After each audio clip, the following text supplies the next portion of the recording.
Shalom, shalom, queridos amigos, bienvenidos un día más a Israel a Diario. Hoy es martes 18 de noviembre, 26 del mes de Heshvan en el calendario hebreo, mientras en la Casa Blanca preparan la alfombra roja y todos los honores para recibir al príncipe heredero de Arabia Saudita, Mohammed bin Salman.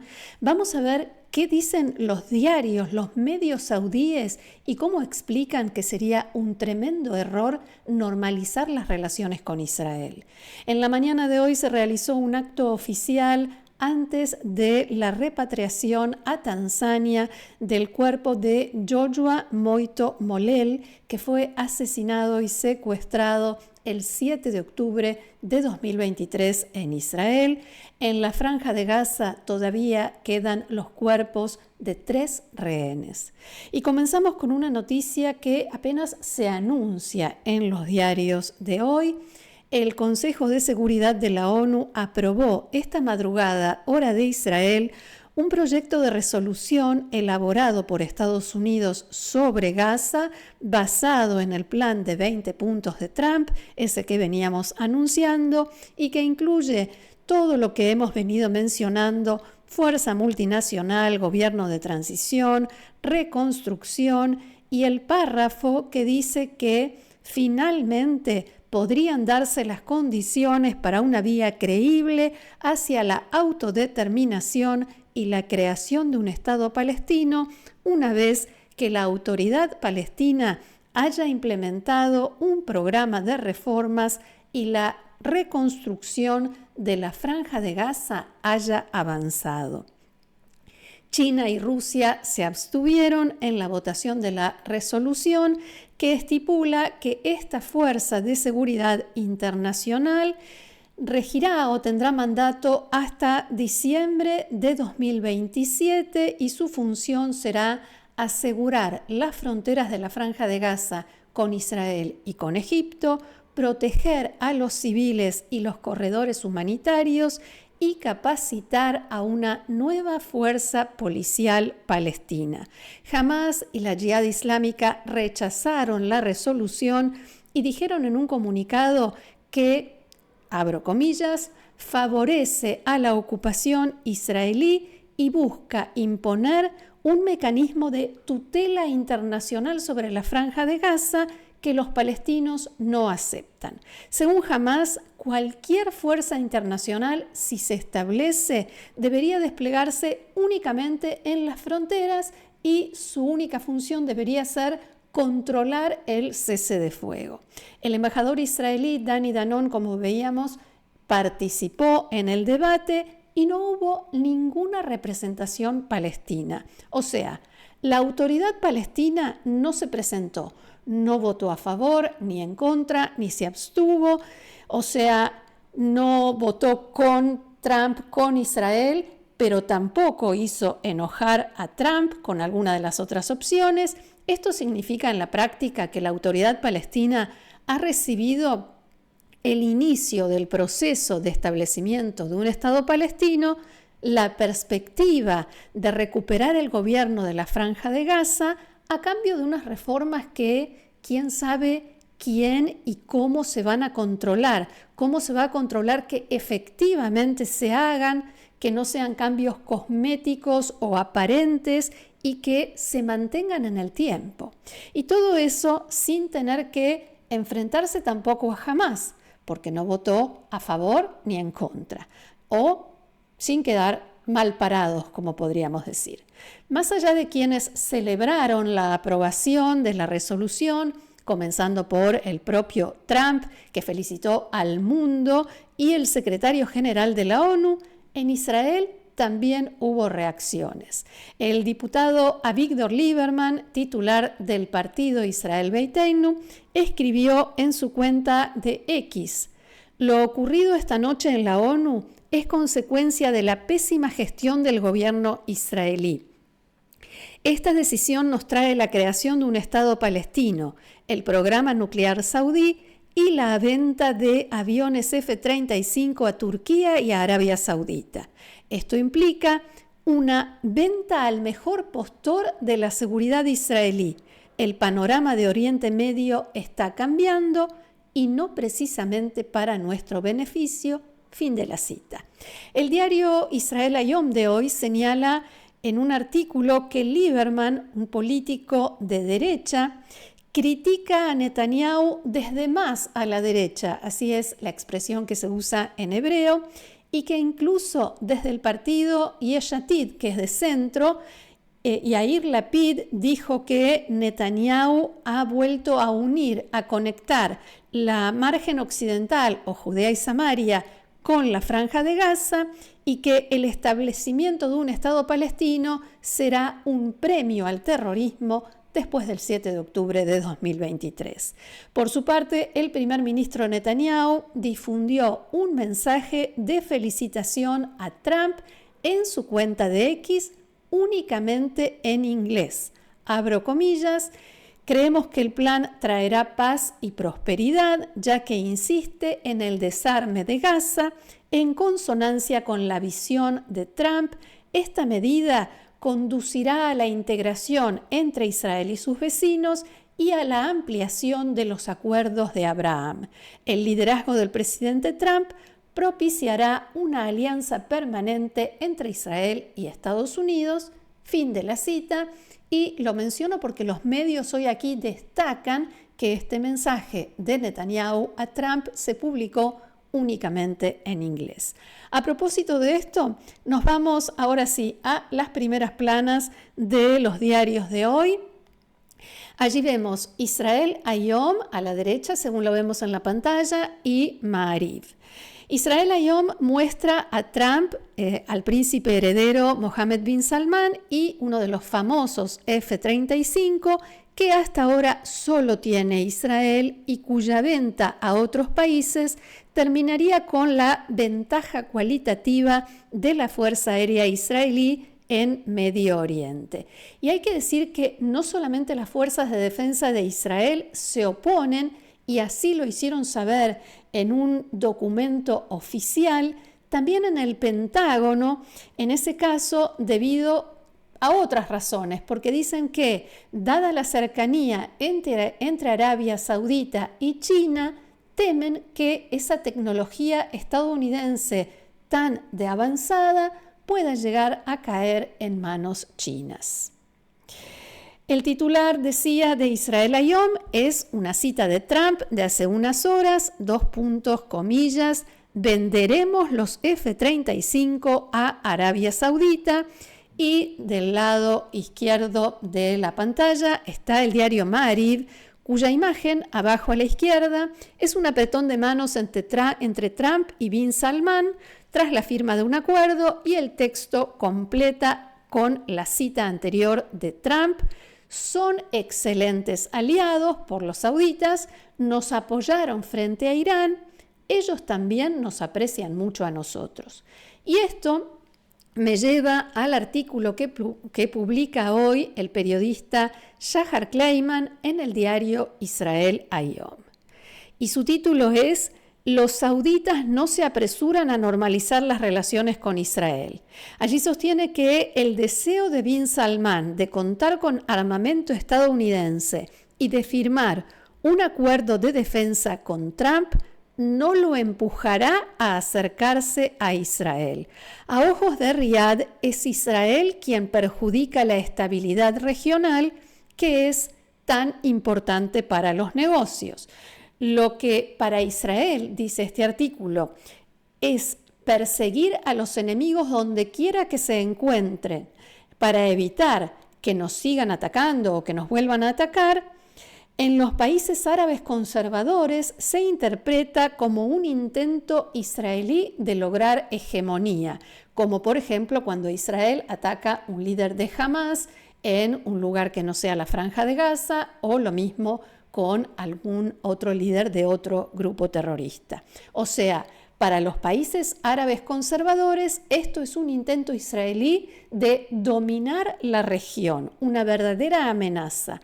Según este artículo, Hay molestia no solo por el hecho de que Israel lleva a cabo ataques en lugares como Qatar y Siria, sino también porque lo hace público e incluso alardea de ello. Al mismo tiempo, dicen, los grupos yihadistas aprovechan esto para atacar a los países que cooperan con Israel y para reclutar más terroristas. Para Arabia Saudita, este peligro aumentaría si comienza un proceso de normalización de relaciones con Israel. Los saudíes tienen muchos planes como la Expo 2030 y el Mundial y no quieren que con la excusa de la traición por la normalización los extremistas les arruinen la fiesta. Las probabilidades de que Arabia Saudita, dice el artículo, acepte darle este obsequio tan importante al actual gobierno israelí no son muy altas. Y aquí me voy a la prensa saudí, vemos el diario Okaz, porque en los últimos días se publicaron varios artículos y columnas de opinión que se oponen tajantemente a la normalización, no solamente en este diario, también en otro. Y como decía, el periodista saudí Abdellatif al-Sheikh escribió en su columna de este diario, el gubernamental Okaz, que el hecho de que el reino saudita se mantuviera firme en su postura de que no habrá normalización con Israel sin un Estado palestino, abro comillas, no fue solo una declaración política, sino un momento histórico excepcional en el que un país le dijo no a Estados Unidos en un momento en que todos los demás se venden y dicen sí. En un momento en que se difuminan las fronteras entre valores e intereses, Arabia Saudí se ha plantado y ha puesto un límite a la flexibilidad moral que impregna la política internacional. Y sí, estoy leyendo de un diario saudita. Hay más en este diario y otros, algunos con acusaciones muy graves a Israel. El columnista Abdelrahman Al-Tariri escribió: la indignación popular contra Israel en los países occidentales está terminando con la narrativa que dice que Israel es una entidad occidental en el corazón de Medio Oriente, en el corazón del mundo árabe, que defiende valores como la democracia y los derechos humanos. Estos valores son incompatibles con la reacción de Israel al ataque de Hamás del 7 de octubre de 2023, finaliza. Y dicho todo esto, me permito recordarnos que estamos hablando de Arabia Saudita y de Mohammed bin Salman, paladín de la justicia y los derechos humanos, como sabemos, cuyos portavoces en la prensa oficial nos quieren dar a todos una lección de moral. Nos vamos entonces ahora a otros aspectos de la realidad, a otras noticias. El ejército se prepara para más actos de violencia y disturbios en Judea y Samaria, el ejército israelí, por supuesto, después de que anoche decenas de extremistas judíos incendiaron al menos 2 casas y 4 vehículos de palestinos en la zona de Belén y cerca de Jerusalén y Hebrón. El primer ministro Netanyahu aseguró que se ocupará personalmente de lo que está sucediendo allí y dijo que los hechos son sumamente graves. Llamó también a las autoridades legales a aplicar todo el peso de la ley contra los responsables.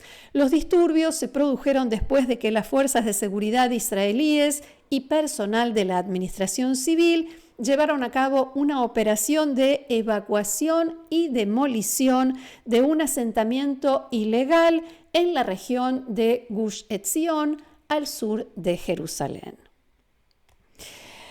Otro asunto, una investigación de Tzahal que se realizó después del 7 de octubre y no se había publicado hasta ahora, indica que el ejército israelí no se preparó en forma adecuada para una guerra extensa y en múltiples frentes.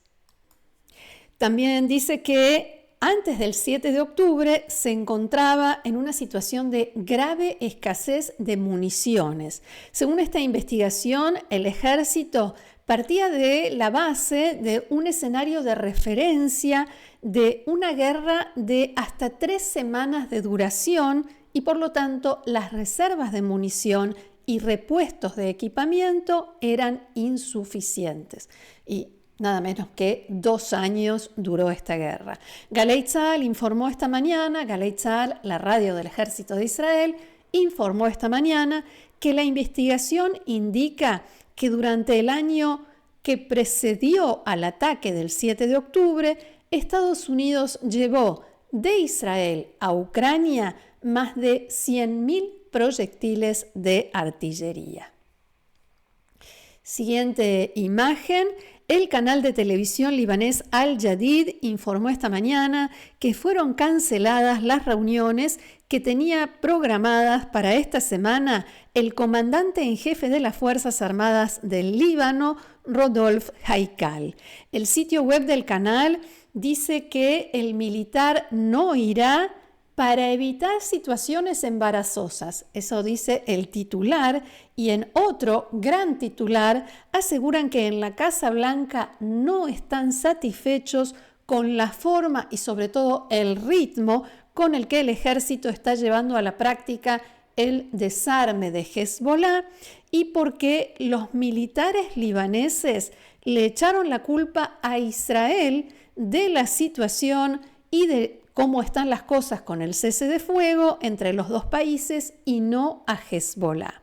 El anuncio de Estados Unidos también contenía una amenaza de condicionar la cooperación y la asistencia al ejército libanés, una amenaza que se debe tomar en serio porque Estados Unidos es el principal donante de las Fuerzas Armadas libanesas y en 2025 contribuyó con $190 millones en ayuda militar, además de equipamiento y ayuda logística.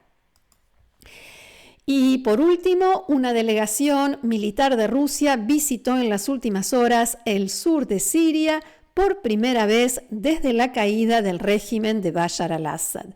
Una fuente siria allegada al régimen del actual presidente Ahmadinejad declaró a Kan, la emisora pública israelí, que esta visita forma parte de la propuesta rusa de regresar al sur de Siria para servir como fuerza de separación entre Tzahal, el ejército israelí, y las tropas sirias. Según la fuente, el gobierno sirio todavía no dio su aprobación, pero estudia el tema y lo evalúa. Otra fuente le dijo a Kan que no se descarta la posibilidad de que la presencia rusa en el sur de Siria quede finalmente establecida en el acuerdo de seguridad que negocian Israel y Siria. Hasta aquí nuestro encuentro de hoy, no en el lugar habitual, pero solo por hoy, por una cuestión circunstancial. Mañana volveré a estar en mi entorno de siempre. Les agradezco muchísimo a todos por los mensajes que nos hacen llegar cada día y los invito, como siempre, a seguirnos en el canal, a compartirlo, a suscribirse y a formar parte del grupo de Amigos de Israel a Diario, haciendo clic debajo de este video donde dice unirse. Gracias nuevamente, los espero mañana aquí en Israel a Diario. Que tengamos buenas noticias. Shalom.